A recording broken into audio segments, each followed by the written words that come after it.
India TV YouTube channel को subscribe करें और बेल आइकन दबाएं। भोपाल की रिपोर्ट आपने देखी और इस वक्त की एक और बड़ी खबर आपको बता दें, दिल्ली में एक वैक्सीनेशन सेंटर का जायजा लेने मनीष सिसोदिया अचानक यहां पहुंच गए। विनोद नगर में सिसोदिया ने यहां पर वैक्सीनेशन सेंटर का जायजा लिया। आपको बता दें, दिल्ली में आज 18+ से ज्यादा उम्र के लोगों का वैक्सीनेशन शुरू हो रहा है। ज्यादा जानकारी लेंगे, संवाददाता भास्कर मिश्रा हमारे साथ जुड़ चुके हैं। भास्कर, तस्वीरें भी हम देख रहे हैं दिल्ली के जिस वैक्सीनेशन सेंटर पे मनीष सिसोदिया पहुंचे हुए, वहां से बात कर रहे हैं। क्या कुछ तैयारियों का जायजा वो लेते नजर आ रहे हैं? देखिए, कल से 77 जगहों पे ये लिस्ट बनाई गई थी, खासकर स्कूल इसमें बहुत सारे शामिल हैं जहां पे वैक्सीनेशन शुरू हुआ है 18+ जो लोग हैं उनके लिए। ध्यान ये रखा गया है कि अगर कोई भी हेल्थ सेंटर है जहां कोरोना के मरीजों का इलाज चल रहा है, वहां पे अगर लाइन लगती है, वहां अगर वैक्सीनेशन के लिए लोग जाते हैं तो संक्रमण का खतरा होगा। लिहाजा जो दिल्ली सरकार के अच्छे स्कूल हैं उसमें वैक्सीनेशन सेंटर बनाया गया है। अभी उप मुख्यमंत्री और जो कोरोना के नोडल मंत्री हैं मनीष सिसोदिया, वो वेस्ट विनोद नगर के सर्वोदय कन्या स्कूल में विजिट कर रहे हैं, देख रहे हैं क्या स्थिति है और जो तैयारी उन लोगों ने की थी वो सब इन प्लेस है या नहीं। सबसे बड़ा खतरा ये है कि वैक्सीनेशन के लिए जो लोग लाइन लगाएंगे वो सोशल डिस्टेंसिंग का पालन करें, कहीं ऐसा न हो कि ये संक्रमण वहां से ज्यादा फैले। तो ये सबसे बड़ी कोशिश है, न सिर्फ मनीष सिसोदिया बल्कि बाकी भी जो लीडर्स हैं आम आदमी पार्टी के, वो भी अपने अपने विधानसभा में जहां कहीं भी स्कूलों में सेंटर बनाया गया है वहां पे जा रहे हैं, लोगों से बात कर रहे हैं और जो व्यवस्थाएं की गई थी वो सब कुछ फॉलो हो रहा है नहीं, इसका खासकर ध्यान रखा जा रहा है।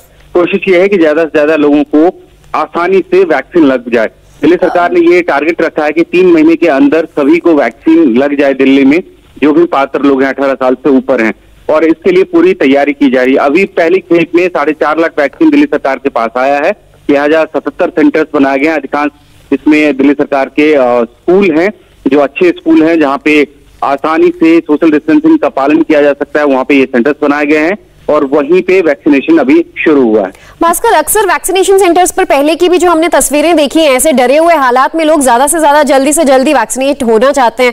युवाओं में हम देख रहे हैं सोशल डिस्टेंसिंग का पालन करवाया गया। व्यवस्थाएं किस तरह की नजर आ रही हैं? क्योंकि जहां वेस्ट विनोद नगर के स्कूल में मनीष सिसोदिया पहुंचे हैं, यहाँ तो अलग अलग बेंच पर दूर दूर युवाओं को बिठा दिया गया है। क्या ऐसे ही व्यवस्थाएं हर तरफ नजर आ रही हैं आज? बिल्कुल, देखिए, स्कूल का चयन इसीलिए किया गया था कि एक तो जगह की दिक्कत वहां पे नहीं होगी, सोशल डिस्टेंसिंग का आराम से पालन किया जा सकता है वहां पे, और सबसे बड़ी बात, आप पहले वैक्सीनेशन के लिए लाइन में लगते हैं, रजिस्ट्रेशन चेक किया जाता है, वैक्सीन लगाया जाता है, फिर उसके बाद आधा घंटा आपको इंतजार करना होता है। तो उस लिहाज से भी इतना इंफ्रास्ट्रक्चर होना चाहिए, इसलिए स्कूलों का चयन हुआ है और वहां पे ये आसानी से फॉलो किया जा रहा है। अभी तक जो जानकारी मिली है, इसके लिए अलग अलग स्लॉट बांटे गए हैं।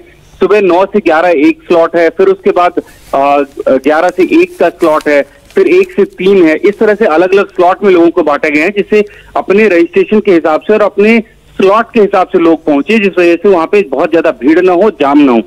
और एक और इंतजाम किया गया, जो स्कूल बड़े हैं।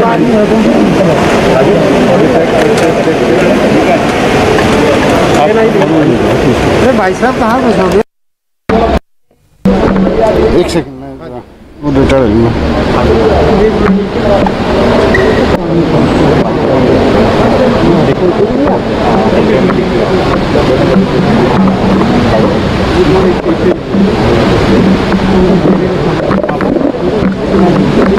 सर, तो लगभग कितने वैक्सीन पहुंचे और आज कितना टारगेट है, कितने युवाओं को आज वैक्सीन लग जाएगी? आज दिल्ली सरकार के 76 स्कूलों में ये वैक्सीनेशन का प्रोग्राम शुरू हुआ है और यहाँ पर जिस तरह से आप देख रहे हैं कि इसी स्कूल में पैरेलल 5 सेंटर्स बनाए गए हैं।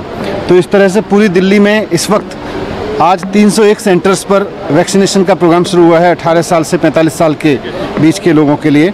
और क्योंकि आज पहला दिन है, हम इसको और आगे बढ़ाएंगे। हमारा टारगेट है कि हर स्कूल में इस तरह से कम 10 सेंटर्स हों और अभी इसको धीरे धीरे करके हम 300 स्कूलों तक लेके जाएंगे। जैसे जैसे हमें और वैक्सीन मिलती चली जाएगी, हम इसको बढ़ाते चले जाएंगे। अभी हमारे पास में 4.5 लाख वैक्सीन की डोज आई हैं और आज भर में हमने 45,150 लोगों को अपॉइंटमेंट दिया है आज की वैक्सीनेशन के लिए। मैं उम्मीद करता हूं कि जिस तरह का अभी सुबह सुबह का रिस्पॉन्स है, एक सेंटर पर एक लाइन में लगने के लिए हमने 150 लोगों को बुलाया है और सभी के सभी टर्न आउट हो रहे हैं। पूरा 100% लोग आ रहे हैं। अभी तक किसी भी सेंटर पर ऐसा नहीं हुआ कि कोई व्यक्ति नहीं आया हो या किसी सेंटर पर कम प्रेजेंस हो। तो ऐसा लग रहा है कि ये 100% टर्नआउट लोगों का रहेगा। युवाओं में काफ़ी उत्साह है, मैंने लोगों से भी मिला जाके, उनसे पूछा कि आपको वैक्सीन का रजिस्ट्रेशन कराने में कोई दिक्कत तो नहीं हुई, तो उन्होंने कहा रजिस्ट्रेशन में कोई नहीं हुई, लेकिन अपॉइंटमेंट लेने में हो रही है, क्योंकि अभी अपॉइंटमेंट में तो 4.5 लाख वैक्सीन ही आई हैं और लिमिटेड सेंटर्स ही हैं, अभी 300 सेंटर्स हैं पूरी दिल्ली में। जैसे जैसे सेंटर्स बढ़ेंगे वैक्सीन अवेलेबल होने के बाद, वैसे वैसे वो दिक्कतें भी दूर हो जाएंगी। पर मुझे खुशी है कि अब इतनी बड़ी संख्या में जब लोगों को वैक्सीन लगने लगेगी तो लोगों की इम्यूनिटी भी बढ़ेगी और हमें कोरोना से लड़ने में मदद मिलेगी, कोरोना पर काबू पाने में मदद मिलेगी। वैक्सीनेशन का 4.5 लाख आपने बताया है आंकड़ा, ये कब तक बढ़ने की उम्मीद है, क्योंकि लगातार आप लोग संपर्क में? नहीं, हम लगातार कंपनियों के संपर्क में हैं और वो जैसे, क्योंकि परसों उन्होंने 4.5 लाख दी है, धीरे धीरे और भी दे देंगे। तो क्या हालात के मद्देनजर आर्मी की भी मदद मांगी है दिल्ली सरकार ने? हमने सबसे मदद मांगी है। हम तो क्योंकि हमें अभी ऑक्सीजन को लेकर काफ़ी समस्या हो रही है, तो हमने ऑक्सीजन सप्लाई करने के लिए सेना के पास अगर ट्रक हैं, हमने उनसे भी कहा है। DRDO के पहले से ही 500 बेड्स का सेंटर यहाँ पे चल रहा है, ऐसे सेंटर्स अगर और चल सकें तो और अच्छा होगा, लेकिन ऑक्सीजन लाने ले जाने के लिए इस समय हमें बहुत मदद की ज़रूरत है। मनीष सिसोदिया को आप सुन रहे थे, दिल्ली के डिप्टी सीएम, जो ये बता रहे थे कि आज लगभग 76 स्कूलों के 301 केंद्रों में युवाओं के लिए वैक्सीनेशन शुरू हो गया है और सुचारू ढंग से वैक्सीनेशन का जो ये प्रोग्राम है वो आगे बढ़े, ये दिल्ली सरकार द्वारा देखा जाएगा। अपडेट्स आप तक पहुंचाते रहेंगे। यूपी में कोरोना कर्फ्यू 2 दिन के लिए बढ़ा दिया गया है। पूरी डिटेल्स एक ब्रेक के बाद। नमस्ते, मैं हूं मीनाक्षी जोशी। वीडियो और खबरों से अपडेट रहने के लिए India TV YouTube channel subscribe करें, बेल आइकन दबाना ना भूलें। जुड़े रहें इंडिया टीवी के साथ।